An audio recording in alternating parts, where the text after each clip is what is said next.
Hello friends, good morning. Welcome back to my channel Mousumi lifestyle. বন্ধুরা সবাই কেমন আছো? আশা করি সবাই খুব ভালো আর সুস্থ আছো।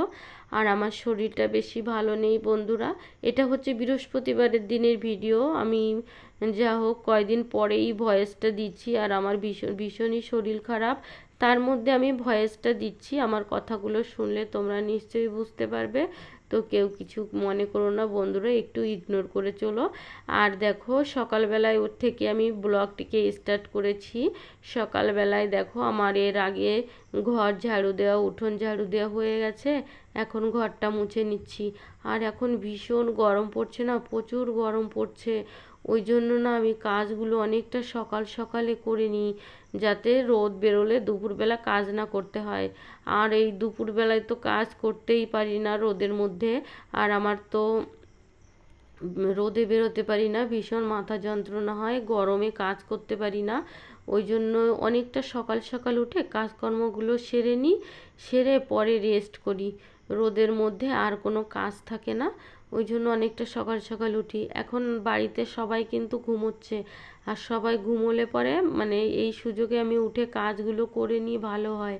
বাচ্চারাও সবাই ঘুমোচ্ছে, আর আমার কাজগুলো মানে ফাঁকা বাড়ি ফাঁকা ঘরে কাজগুলো করতে আমার সুবিধা হবে। ওই জন্য আমি তাড়াতাড়ি করে ফটাফট করে কাজগুলো করে নিই ওরা ওঠার আগে। এখন আবার মর্নিং স্কুল চালু হয়েছে, তো সব মর্নিং স্কুলে যাচ্ছে, ওই জন্য আর কি ওরাও উঠে পড়বে সকাল সকাল করে। আর আজ একটা বিশেষ দিন, আজ হচ্ছে আমার শ্বশুর শাশুড়ির মৃত্যুবার্ষিকী। ওই জন্য সন্ধ্যাবেলার দিকে একটু গান বাজনা আছে বাড়িতে, একটুখানি ঠাকুরের মন্দিরে একটু গান বাজনা হবে। ওই জন্য আরও তাড়াতাড়ি করে কাজ টাজ গুছিয়ে নিচ্ছি সকাল সকাল করে। এবার দেখো, আমার ঘরটার মুছে কমপ্লিট করে রান্নাঘরে চলে এসেছি। এবার দেখো, রান্নাঘরটা পরিষ্কার করে নিচ্ছি। প্রথমে আমি টেবিলটা পরিষ্কার করে নিচ্ছি। রাতে খাওয়া দাওয়ার পরে সবই পরিষ্কার করা হয়, তারপরেও যেন সকালবেলায় একটুখানি আলতো করে হাত না বোলাতে পারলে ভালো লাগে না। গ্যাস ট্যাসগুলো মুছে পরিষ্কার করে রাখা হয়, তবুও যেন মনে হয় সকালবেলা একটু হালকা করে মুছে নিই। এদিকে ঘরটার মোছা কমপ্লিট হয়ে গেছে। এবার টেবিলও পরিষ্কার করা হয়ে গেছে। এবার গ্যাসের কাছে একটু হালকা করে মুছে নেব। আর দেখো, সকালবেলায় গাছ থেকে কতগুলো আম পেয়েছি, দেখো আমাদের গাছের আম সব। এবার একদিককার কাজ হয়ে গেলে আমি কটা জামা কাপড়ও ভিজিয়েছি, সেইগুলো ধুতে যাব, ধুয়ে নেব। তো সকাল সকাল কাজগুলো হয়ে গেলে না, তারপর স্নান করে পুজো করে একদম মানে ফ্রি হয়ে বসা যায়। এবার দেখো, আমার এই গ্যাস ট্যাসও রান্নাঘর সব হয়ে গেছে। এবার রান্নাঘরটাও একটু মুছে নিচ্ছি।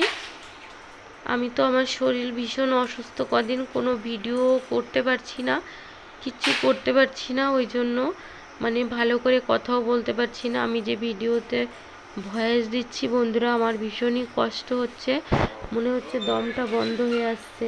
তবু অনেক দিন ভিডিও দেওয়া হয় না, ওই জন্য ভাবলাম কষ্ট হলেও একটা ভিডিও রেডি করি। ওইদিকে দেখো, আমি গামলায় জামা কাপড় ভিজিয়ে রেখে এসেছি। এবার জামা কাপড়গুলো কেচে ধুয়ে স্নানটা করে নেব। যা গরম, গরমে ভীষণ মানে ভিজে যাচ্ছে একেবারে। এদিকে ফ্যানটা চালিয়ে দিয়েছি, ঘরটার মুছে ফ্যানটা চালিয়ে দিয়েছি, তাড়াতাড়ি শুকে যাবে। দেখো, এবার যাব আমি ঠাকুর ঘরের দিকে যাব। আমার এদিকের কাজ হয়ে গেছে, স্নান করে ঠাকুর ঘরের দিকে যাব। তো আকাশে হালকা মেঘলা আছে, এইদিকে আবার রোদও আছে জানো তো। এদিকে আমি ঠাকুর ঘরটার মুছে টুছে পরিষ্কার করে এসেছি, ঠাকুরের মালা টালা খুলে নিয়ে এসেছি। আমার শ্বশুর শাশুড়ির ছবিতে যে মালা ছিল সেই মালাগুলো সব নিয়ে এসেছি, আমি একটু ধুয়ে দেব। এদিকে দেখো, বললাম না মন্দিরে একটু গান বাজনা হবে সন্ধ্যাবেলায়, সেই পুজোর জন্য একটু পুজোর বাসন টাসন বের করে নিয়েছি, ধুয়ে মেজে নেব। আর এখানে এই ফুলের মালাগুলো যে ঠাকুরের গলায় ছিল সেইগুলো একটু সার্ফে ভিজিয়ে দিয়ে একটু ধুয়ে নেব, মালাগুলো ধুয়ে রাখবো, তাহলে নোংরা হয়নি, তবুও অনেক দিন ধোয়া হয় না, একটু পরিষ্কার হবে, ভালো লাগবে। ওই জন্য একটু ভিজিয়ে দিচ্ছি। দিয়ে পুজোর বাসনগুলো আমি তো এগুলো সার্ফে ভিজিয়ে রাখি, একটু পরে ধুয়ে নেব, তুলে নেব। আর আমি এদিকে পুজোর বাসনগুলিতে না পিতম্বারি লাগিয়ে রেখেছি। এবার দেখো সব কাজকর্ম হয়ে গেছে, রান্না বাড়া সব কমপ্লিট হয়ে গেছে। এত গরম লেগে গেছে, দুই মেয়েকে নিয়ে একটু এসি চালিয়ে একটু শুয়ে আছি যে একটু ঠান্ডা হই, কিন্তু এই এসির থেকে বেরোলে তো গায়ে আগুন লেগে যাবে আবার। তারপরে গিয়ে তবুও একটু রেস্ট নিই। আর এই দেখো এসির মধ্যে শুয়ে মুখে পুরো খসখস করছে। আর এদিকে দেখো তো গান বাজনার জন্য একটু মাইক টাইক লাগিয়েছে। এদিকে ঠাকুরের ঘরে আমি এখন সন্ধ্যা ঘুরে গেছে, সন্ধ্যাবেলায় চলে এসেছি ঠাকুর ঘরে। এবার ঠাকুর ঘরটা একটু গুছিয়ে নেব, গুছিয়ে নিয়ে একটু পরে সব লোকজন চলে আসবে একটু গান বাজনা করতে।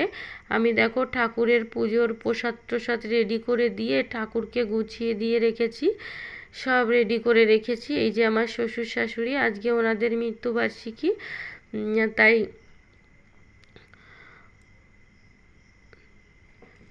তাই জন্য একটু গান বাজনার আয়োজন করা হয়েছে। সন্ধ্যাবেলার দিকে একটু পরে তোমাদের সাথে শেয়ার করব, তোমরা সেটাও দেখতে পাবে।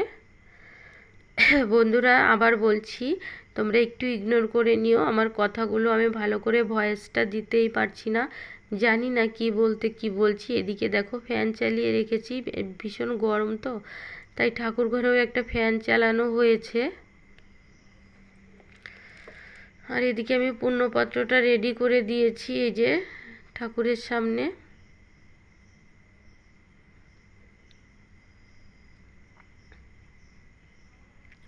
সব কমপ্লিট হয়ে গেছে। দেখো আমি চন্দন বেটে নিয়েছি, এবার চন্দনটা পরাতে হবে সবাইকে। এবার দেখো লোকজন আসতে শুরু করেছে, একটু গান বাজনা হবে ওই জন্য তো উঠানে বসতে দেওয়া হয়েছে সবাইকে, তো গান বাজনা শুরুও হয়ে গেছে। ঠিক আছে বন্ধুরা, ভিডিওটা দেখতে থাকো, সাথে থাকো। আশা করি ভিডিওটা ভালো লাগবে, ভালো লাগলে একটু লাইক কমেন্ট করে জানিও।